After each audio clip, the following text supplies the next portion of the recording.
when Ron is on the phone with his mom, she starts saying, Sam is not my daughter. And suddenly Ron becomes very irritable. It's almost like his mom is a trigger for him because his mood completely shifts.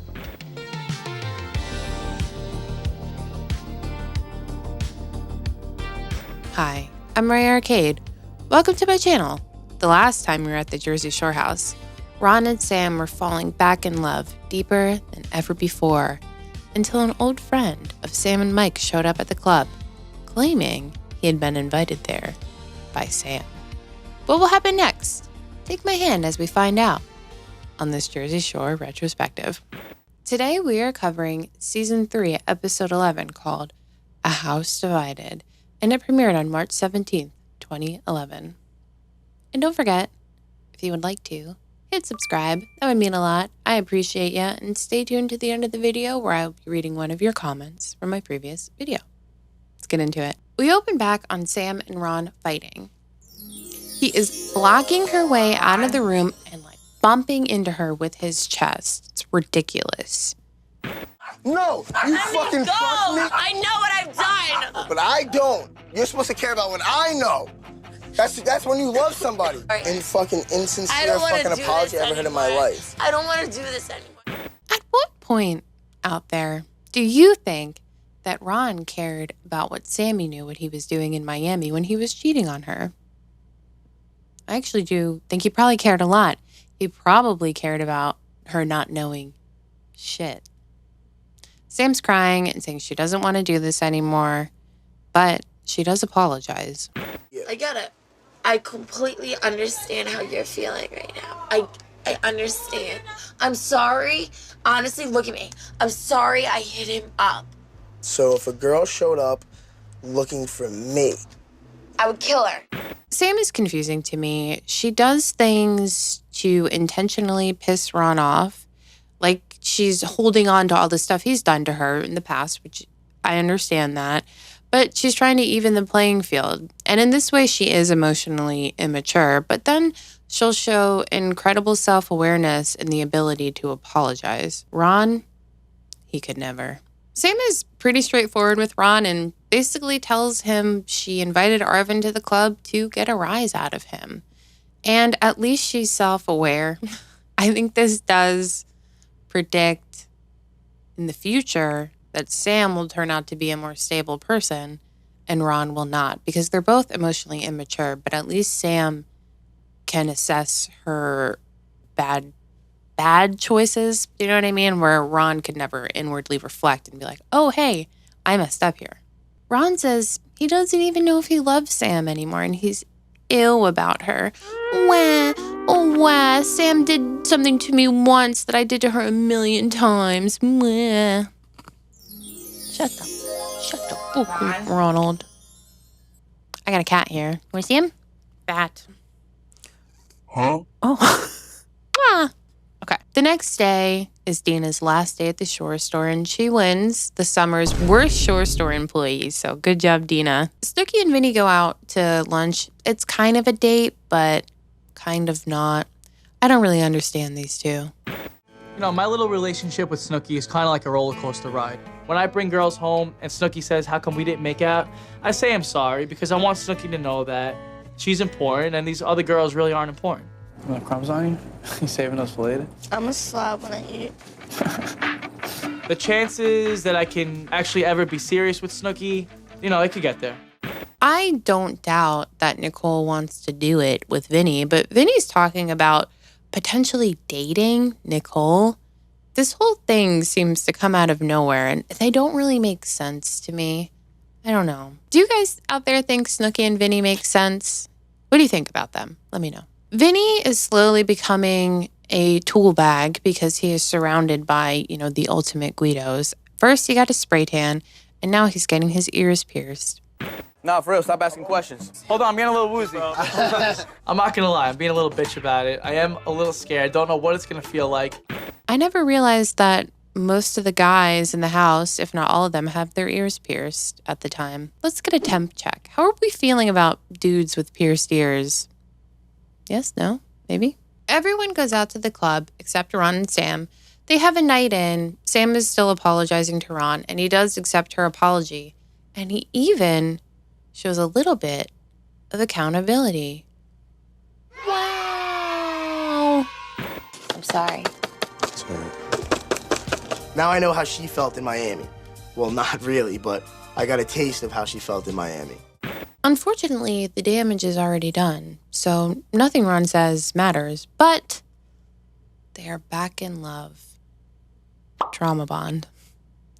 Also, I feel like the show never shows any actual clips of Ron and Sam being a normal, happy couple. I just feel like the clips are either them telling each other how much they love each other and talking about their relationship, or them telling each other how much they hate each other and talking about their relationship. I never see like their normal, fun, cute, even boring couple stuff. Now, the show probably left it out because it didn't make for good television, or at least that's what I'm hoping. Anyway, they decide to go up to the smush room. Sam says, I definitely think the house is gonna have their opinions, but what are you gonna do? I don't fucking know, Sam. Like, don't get back together with him.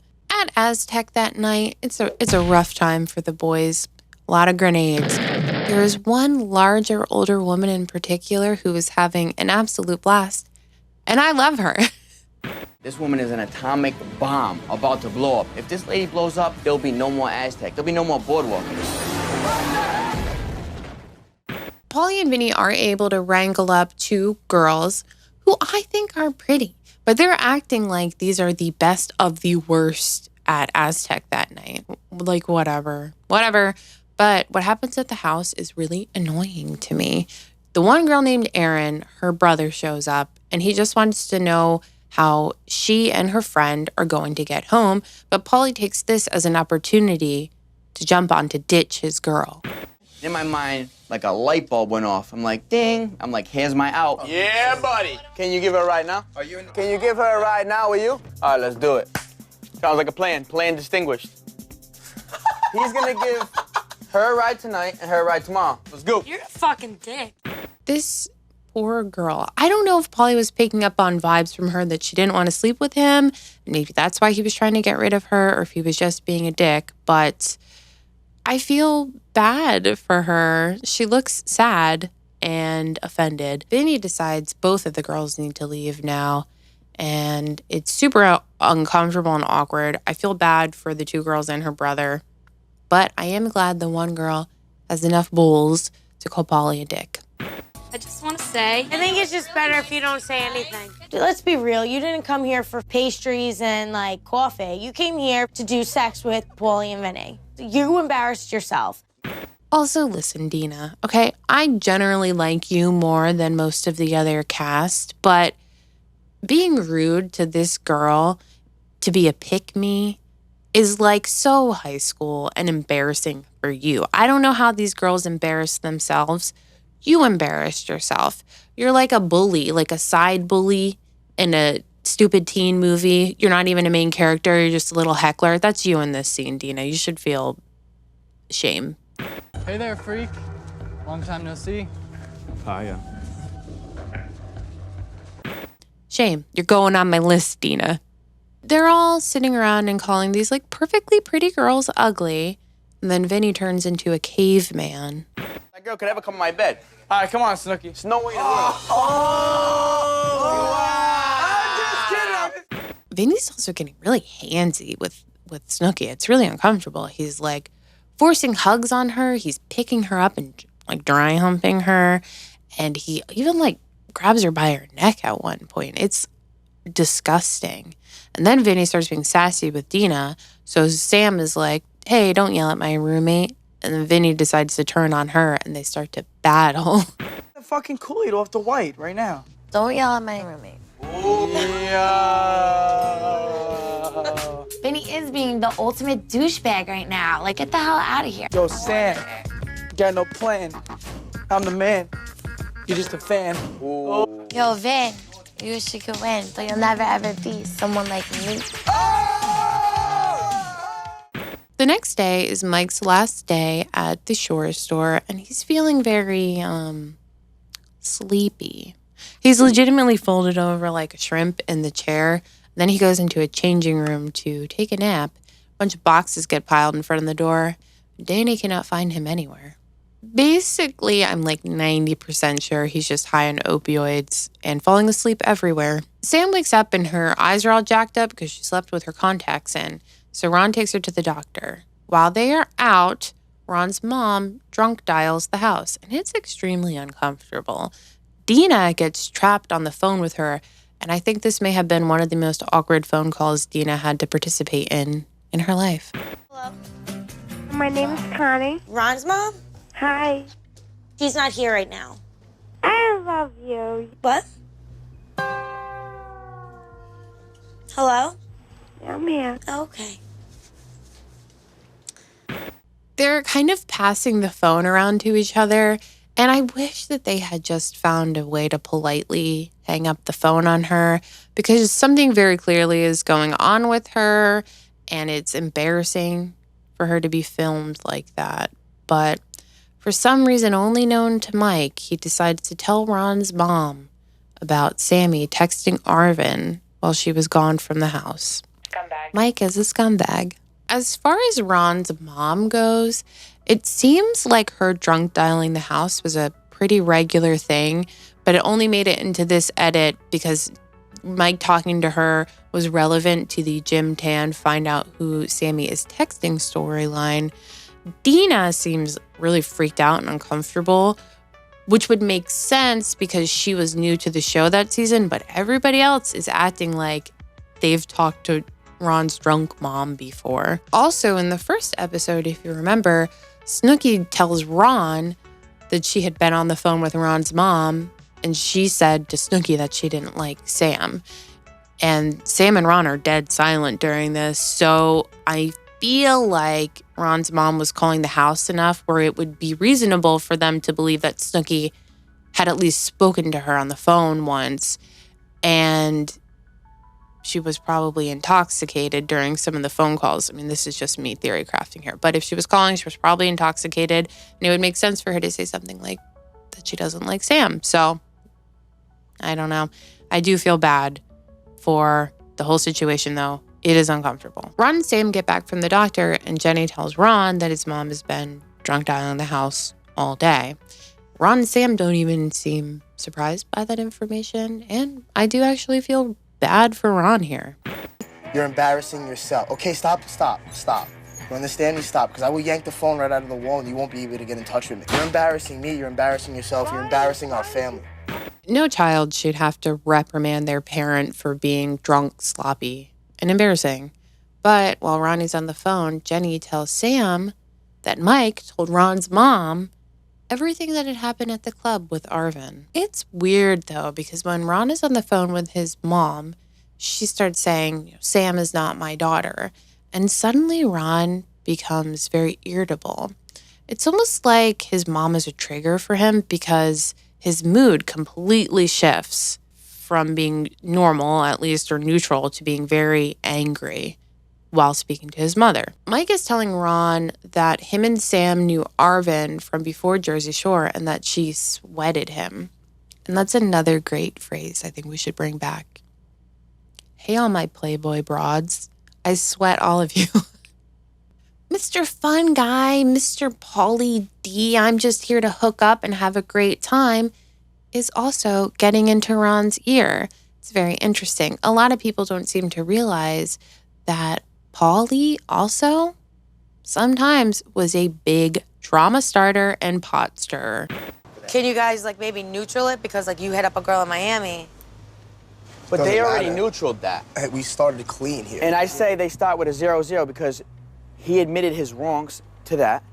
This girl's still never admitting, she's denying or whatever it is, but she leaves the house for one day and hits this guy. I don't like that. Jenny says she thinks that the boys are brainwashing Ron, and it is refreshing to see her finally point out the boys' bad behavior. But Ron is getting more and more pissed off the more Mike is yapping. Sam and Mike start fighting, but the facts are facts. Sam texted Arvin, invited him out to the club to piss Ron off. Everybody has seen the text. But I think Sam had made these plans before she came back to piss Ron off. I do not believe she had expected to make up with Ron so quickly. It is mentioned that Arvin's phone number is not in Jersey Shore, Sam's Jersey Shore phone book that all of them have. So I don't think she could reach out to him to cancel the plans when she came back because her and Ron had reconciled. So her only option here is just to yell that Mike's full of shit and hope that everybody forgets the facts of the situation. I said to him. Because you know it. No. It's not. You're a crock of shit. I don't give a fuck You're if you guys a are friends. crock of shit. If he said you were You're here, a piece of shit. you are the worst argument person ever. I love that Mike calls her the worst argument person ever here. It's like almost like another term, an official term for debater or something. You're the worst argument person. This is my argument person who's going to defend me in the court of law.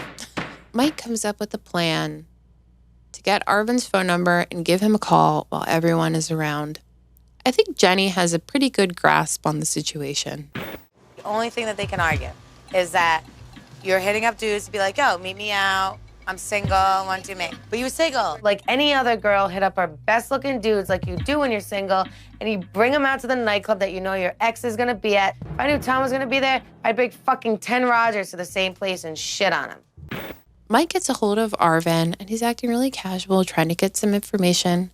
And then we get the big reveal.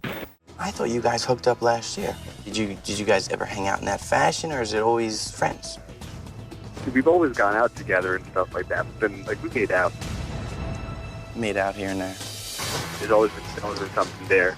And she hits me on time to time. She hits you up time to time. Yo, dude. What up? Yo, bro, I don't care. Have you ever hooked up with Sam? No, not like that. You never made out with Sam? Yeah, we have. Fuck this. Upon hearing this, Ron calls Sammi a bitch and goes outside. He gets ready to get up in her face. Now we're on to replies to replies. This is from Abby Kelly 6844, and this is from my Snooki and Vinny complicated video. They say the whole era of Vinny and Snooki, will they, won't they, feels weird and out of the blue to me. Although most of Vinny's storylines has to do with him basically being a single, lonely guy. It is weird to me. Vinny has two very interesting relationships with two of the women on Jersey Shore, which is Snooki and Angelina. And I don't know, it seems like he has a thing for both of them that make no sense to me. And the Angelina thing in particular makes no sense to me. But I feel like something's there. But yeah, Vinny's storyline of being a lonely single guy seems to be a staple in his life, even up to this day. So this is from my previous video from D Norwood 21. This is exactly the episode where the season tanked for me. A text, and now all of a sudden, all of the men in the house have to hold her accountable. I never saw it for the male cast after that. True. I cannot believe the way the men in this house watched Sammi get tormented for such a small, little, like, okay, I did something out of spite, one thing. And then they watched Ronnie run rampant everywhere, all over Miami. And they're like, it's cool, dude. We got boy code. We'll keep your back. And like Mike said, where's basic human code? You know, none of them have it, including Mike. So I hate it. And unfortunately, I believe a lot of them to this day haven't really changed their tune about the double standards between men and women. But at least it was good television. And that will be it for this week. Thank you for joining me. If you want to like the video or leave comments, that always helps. And I will try to respond to as many of them as I can. I love your guys' feedback. Until next time, stay crazy, stay wild. Bye. We did it.